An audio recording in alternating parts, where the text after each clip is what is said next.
Então, meninas, boa noite, meninas. Tô gravando esse vídeo aqui, meninas, mostrando pra vocês que eu tô limpando a geladeira. Tô gravando esse vídeo mostrando pra vocês a limpeza da geladeira, né? Ó, alface, né? E tem bastante, porque meu menino foi ontem na horta. E a horta tem o quê? Acho que uns 20 minutos aqui da minha casa. Aí ele trouxe pra mim coentro, salsa.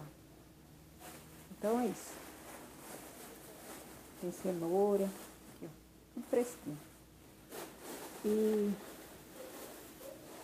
limão, limão. E é isso, menina. Eu vou dar uma pausa aqui, ó. Assim. Aí eu tô fazendo janta e vou limpar a geladeira. Tá uma bagunça. Aqui, ó, pra vocês verem. Muita bagunça mesmo. Mas tem que limpar, né, meninas? E tá aqui, ó. Vou tirar todas as coisas da geladeira. As vasilhas, né?